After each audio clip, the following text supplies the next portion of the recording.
कुछ लोग होते हैं इस दुनिया में जिनका नाम बहुत होता है और कुछ लोग होते हैं जिनका काम कमाल का होता है। मैं आपको हिंट देता हूं, फिर आप बताना कौन हो सकते हैं। उनका एक YouTube चैनल है जिसपे 35 लाख से ज्यादा सब्सक्राइबर्स हैं और 19 करोड़ से ज्यादा व्यूज हैं। वो क्या करते हैं, एक बुक को पढ़ते हैं, जिस बुक को पढ़ने में हो सकता है आपको 4 घंटे लगे, 5 घंटे लगे, उस बुक को पूरा वो पढ़ते हैं, फिर उसकी समरी बनाते हैं और शॉर्ट में 10 से 15 मिनट के अंदर अंदर उस समरी को आप लोगों के साथ में शेयर करते हैं। ये book exactly. Let's give a big round of applause for the one and only Mudassir Khan.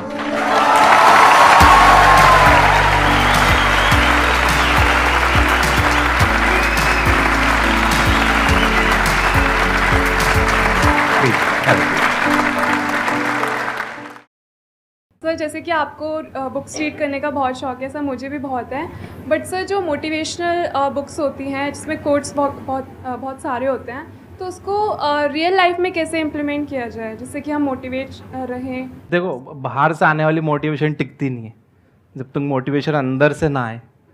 अंदर से मोटिवेटेड रहने के लिए जो आपके गोल्स हैं उन्हें छोटे छोटे पार्ट्स में बांट लो और छोटे छोटे गोल्स अब जब आप पूरे करते जाओगे ना, आप खुद मोटिवेटेड फील करोगे। मेक योर बेड एक बुक है, उसमें ऑथर बता रहे हैं सबसे पहले सुबह उठकर अपना बिस्तर ठीक करो, it will get you motivated for the day. और दिन खराब भी गया था आपको, घर आकर रात में बिस्तर तो अच्छा मिल रहा है सोने के लिए।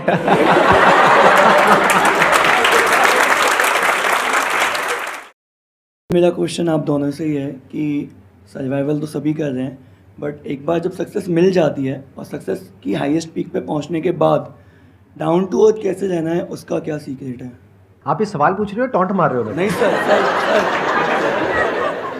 मैंने देखा है सर, बहुत लोग सक्सेस मिलने के बाद ना कितनों को समझ आया मैंने क्या कहा है?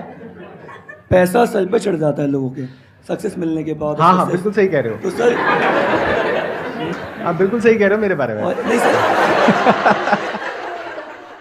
एक ना एक दिन तो सभी सक्सेसफुल हो ही जाएंगे अगर सर को फॉलो करेंगे, बट मैं ये जानना चाहता हूँ कि सक्सेस किसी भी फॉर्म में अगर मिलती है तो उस पर्टिकुलर जो सक्सेस मिली, जैसे किसी को नॉलेज बहुत हो जाए तो उसको नॉलेज का घमंड ना आ जाए, तो उसके लिए भी वो डाउन टू अर्थ कैसे है? आप एक काम करो ना, आपके हाथ में माइक है तो सीधा ही मार दो। नहीं, मार दो मुझे। सर आपके लिए नहीं है सर। घमंड नहीं दिखता है, गुस्सा दिखता है, और गुस्से के पीछे जरूरी नहीं है घमंड हो सकता है कोई वजह हो जो किसी को पता ना हो और दूर से दुनिया देख करके कह रही है उसमें बहुत घमंड आ गया है। जैसे कोई आदमी है, वो किसी से बात नहीं करता अपनी कॉलोनी में, लोग क्या कह रहे हैं, वो बहुत घमंडी है, उसको सक्सेस मिल गई है तो उसमें बहुत घमंड आ गया। अरे घमंड नहीं आया, वो इंट्रोवर्ट है, वो किसी से बात नहीं करता है। कोई इंसान है, उसको कभी गुस्सा नहीं आता है, एक बार उसको गुस्सा आ गया तो पूरी दुनिया क्या कह रही है, वो घमंडी है। गुस्से में और घमंड में बड़ा फर्क है। जैसे पहले के जमाने में आपने कहानियां सुनी होगी, ऋषि मुनि होते थे, अपनी तपस्या कर रहे हैं, शांति से बैठे हैं, अपना काम कर रहे हैं, कोई आया उनकी तपस्या भंग करके चला गया तो उन्होंने उसको श्राप दे दिया, तो उनको गुस्सा आया ना, तो क्या वो घमंडी है? बहुत थिन लाइन है जिसको हम समझ नहीं पाते। बहुत ही थिन लाइन है जिसको हम समझ नहीं पाते हैं। और उसको समझना बहुत ही कॉम्प्लिकेटेड है क्योंकि उसमें इतने सारे फैक्ट्स इन्वॉल्व हैं जिसमें से 99% फैक्ट्स तो सामने वाले को पता ही नहीं होते हैं। यानी आपके पड़ोसी के बारे में 99% बातें हैं जो आपको पता ही नहीं है और आप 1% के बेस पे उसको जज कर रहे हो। मतलब कि अपना ध्यान अपने काम पर रखो और दुनिया का जो काम है वो उन पे छोड़ दो। दुनिया का काम है आपके काम में कमियां निकालना, करेक्ट। आपका काम है अपने काम को अच्छे से करना, करेक्ट। तो आप अपना काम करो, दुनिया को उनका काम करने दो। और जैसे आपने बताया शुरू में कि अगर कोई ज़्यादा बात नहीं करता किसी से तो ज़रूरी नहीं घमंडी, वो इंट्रोवर्ट हो सकता है। मैं भी इंट्रोवर्ट हूँ और मुझे भी अभी रिसेंटली पता चला है कई लोग घमंडी बोलते हैं। ध्यान से समझना, यहाँ पे एक बहुत बड़ा पॉइंट है। जो लोग इनको घमंडी बोलते हैं और घमंडी समझते हैं, क्या मनी मन उनको इनके ऊपर गुस्सा नहीं आएगा, इनसे जेलसी नहीं होगी, उनको बदला लेने की भावना नहीं आएगी इनकी तरफ उनके मन में, जबकि इनके मन में उनके लिए कुछ भी नहीं है, बट उनके मन में आ चुकी है। अब उसका क्या इलाज है?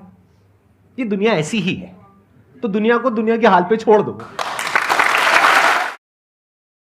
एक्चुअली मेरे पास क्वेश्चंस तो बहुत सारे हैं, पर सर आया मैं तो मैं चाहती हूँ आज सर से क्वेश्चन कर लूँ।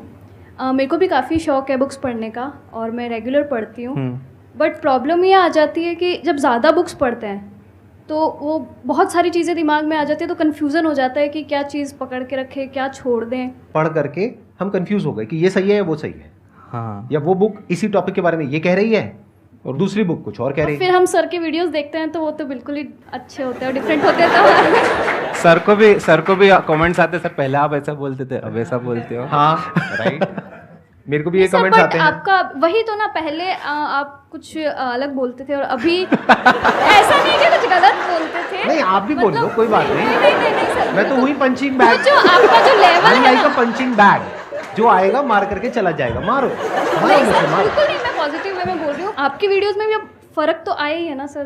पहले आप आप मेरी तारीफ कर रहे हो, बुराई कर रहे हो? सर मैं तारीफ कर रही हूँ, अब अच्छा, बहुत तारीफ अच्छे कर रहे वे में, मतलब अब तो ठीक है। लेवल हाई हो गया। पता नहीं लगता आजकल कौन क्या कर रहा है, पूछना पड़ता है। हाँ देखिए किसी भी बुक की बात को ब्लाइंडली बिलीव तो नहीं करना चाहिए। आपके पास एक दिमाग है तो अपना दिमाग भी चलाना चाहिए। और मैं तो ये मानता हूँ ज़्यादा बहुत सारे सेल्फ हेल्प बुक्स पढ़ने की ज़रूरत नहीं है। एक बुक है थिंक एंड ग्रो रिच, और मुझे ऐसा लगता है कि वो सभी सेल्फ हेल्प बुक्स की मदर है, बाप है। In terms of financial success, अगर फाइनेंशियली आपको सक्सीड होना है तो सेल्फ हेल्प बुक्स जितनी भी हैं, आई एग्री। हाँ हाँ। उसके बाद जितनी भी सेल्फ हेल्प बुक्स आई हैं, चाहे वो पावर ऑफ सबकॉन्शियस माइंड हो और भी जितनी, वो सब ऐसा लगता है कि थिंक एंड ग्रो रिच को देखकर ही लिखी गई है। दैट्स अ टेम्पलेट एक तरह से, थिंक एंड ग्रो रिच। और इस बुक का मेरी लाइफ पे भी बहुत बड़ा असर हुआ था। देयर वाज अ पॉइंट जहाँ पर मैंने पिवट किया था, यानी मैं एक पॉइंट पे स्टक था, तो इस बुक ने मुझे एक नया पर्सपेक्टिव दिया था, जहाँ से मेरे करियर में एक मेजर शिफ्ट आया था। आप बताइए क्या करें, कंफ्यूजन हो जाए ऐसा तो? अगर कंफ्यूजन हो जाए हाँ। कि एक इंसान कुछ बोल रहा है, दूसरा इंसान कुछ बोल रहा है, या फिर एक बुक कुछ बोल रही है, दूसरी बुक कुछ और बोल रही है, तो आप पहले उसके स्टैंड पॉइंट को समझने की कोशिश करिए।